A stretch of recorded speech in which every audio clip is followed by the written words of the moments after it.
Good day, everyone. I am Marcor Gomez Labrador, and today I will discuss the Unit 5 Instructional Leadership and the School-Based Management, or SBM. Let's have first the objectives. At the end of the lesson, you are expected to identify the skills and characteristics of an instructional leaders.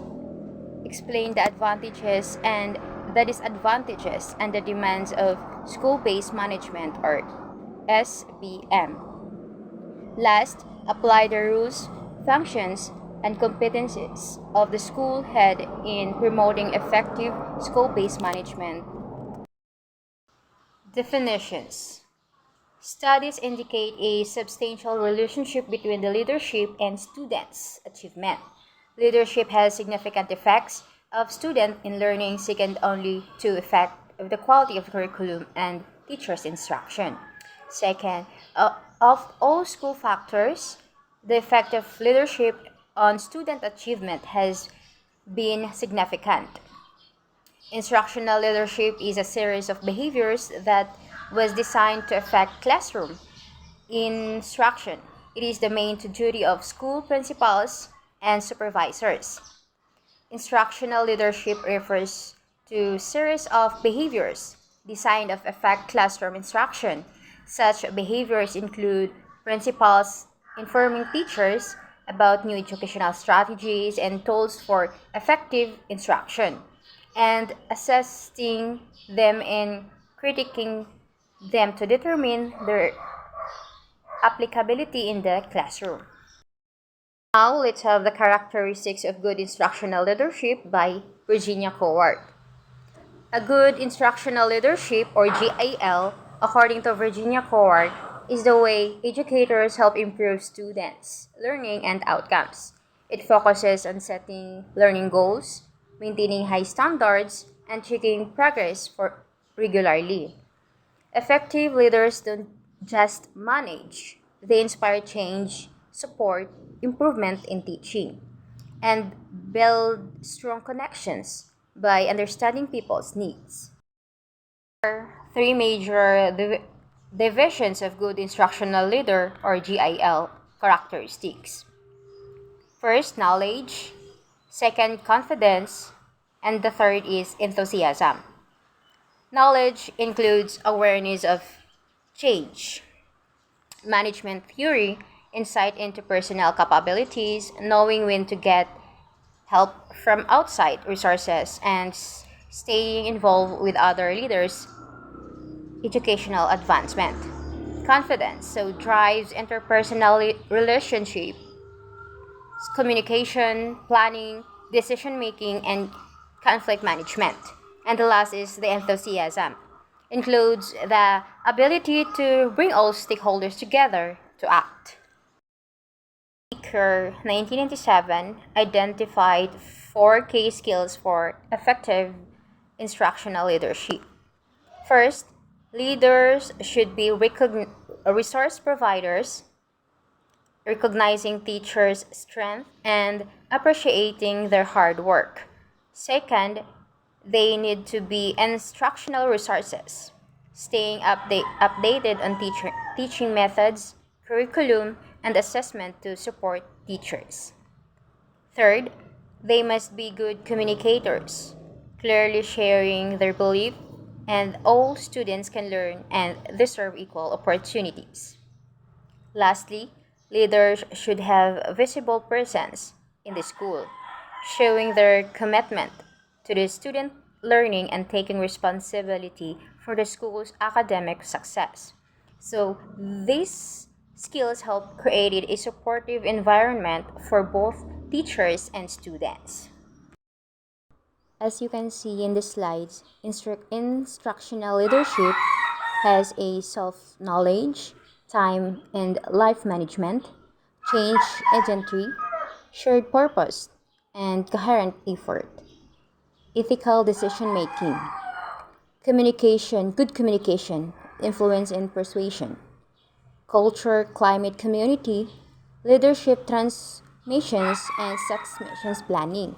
And the last is clear, compelling direction. Principals who pride themselves as administrators are too preoccupied in dealing with strictly administrative duties compared to principals who are instructional leaders. So, principal evaluate teachers, school-based management, and facilitate leadership. Setting clear goals, allocating resources to instruction, managing the curriculum, and monitoring lesson plans. Now let's move on to the next topic, which is the school-based management or SBM. What is school-based management? School-based management is a strategy to improve education by transferring significant decision-making authority from the central office to individual schools. SBM provides principals, teachers, students, and parents greater control over the education process by giving them responsibility for decisions about the budget, personnel, and curriculum.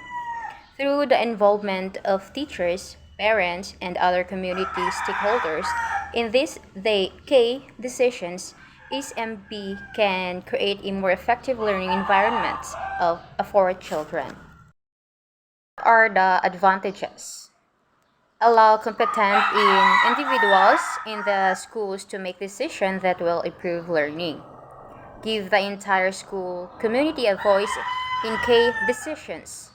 Focus accountability for decisions. Lead to greater creativity in the design of programs. Redirect resources to support the goals developed in each school. Lead to realistic budgeting as parents and teachers become more aware of the school's financial status, spending limitations, and the cost of its programs. And the last is improve moral of school teachers and nature in the leadership at all levels.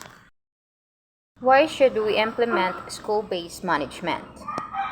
So government devolves more responsibilities to the schools and provides them with greater autonomy and flexibility in their daily operations. Resources, management, and planning for school development. The schools have to be more transparent in their apportions and accountable to the community for their performance and proper use of public funds.